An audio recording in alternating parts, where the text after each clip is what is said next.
Interested in border security? Yes. I'm believe very strongly in my Christian faith. I preach on Sundays, and I believe very strongly in we welcome the stranger. Because anyway, the least of these we do to Jesus. And that is what we've been taught, and that is what the gospel tells us.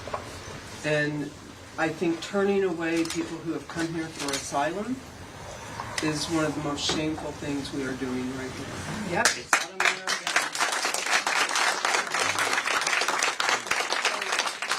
I just want to know, for you as a senator, as my elected senator, is there anything you can do so that we can follow international law better, or just the ideals of our country, to be a place of hope for others, where they can come when they are searching for a home because they have no place else to go. Take down the Statue of Liberty. Everything that we can do legally under our laws, we can. We welcome refugees. That's the legal status. Senator Grassley, we're not right just a now. minute until it's quiet so I can hear you. Oh, Senator Grassley, right now we're not. I mean, that right now we're not. These changes have been taking place, and that's what concerns me so much. There's no due process. It hurts. No due process. Yeah. Okay. So with laws. I would welcome refugees, and I would welcome people that need asylum. Are you going to bring that guy back from El Salvador? Yeah. Are you? Yeah. Why not? Well, because that's not a power of Congress. The Supreme Court said to bring him back. Judges are, Yeah. and the president is upholding the Constitution. He's defined the You're on the Constitution. Judiciary Committee. Trump don't care.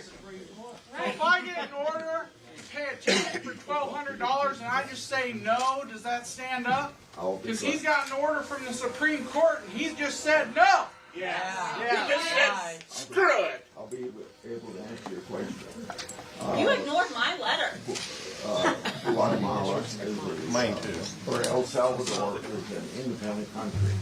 The president Speak up, please. We can't hear you. The president of that country is not subject to our U.S. Supreme Court. The Trump wanted to bring him back. Can't bring him back. I'm pissed. We're paying him to keep him down here. We don't have to pay him. The next subject here. Excuse me, Senator. Senator, excuse me, on that same subject. Hey. Excuse me, Senator Grassley, on that same subject. The Constitution, the framers of the Constitution, said that every person, not citizen, every person within the jurisdiction of the United States has due process.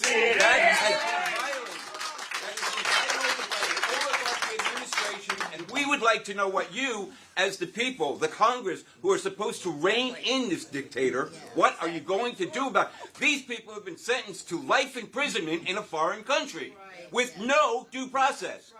Our government cannot do anything. Trump isn't a king.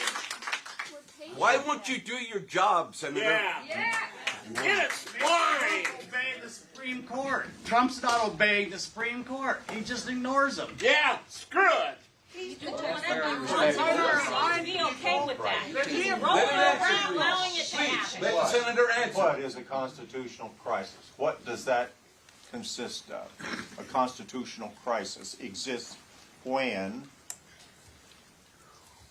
you have a president who ignores the Supreme Court. You have a Congress who fails to rein in a third branch of our government. That's right. Who is now violating our Constitution. You took an oath. I do solemnly swear or affirm. Do you remember that, sir? Yes, sir. That I will support and defend the Constitution of the United States against all enemies, foreign and domestic. That I will bear true faith and allegiance to the same. That I take this obligation freely without any mental reservation or purpose of evasion. And that I will well and faithfully discharge the duties of office of which I am about to enter, so help me God. Sir, will you act upon your oath? Yeah, I thought that I was, when I answered, I'll wait till the clapping's done. I thought when I answered this guy's question, I was doing what the Constitution requires. I'm trying to recapture the constitutional authority of Article 1, Section 8, one of the 18 powers of Congress to regulate interstate and foreign commerce by introducing the bill, which is a bipartisan bill, to make some of the mistakes that Democratic Congresses made in 1963.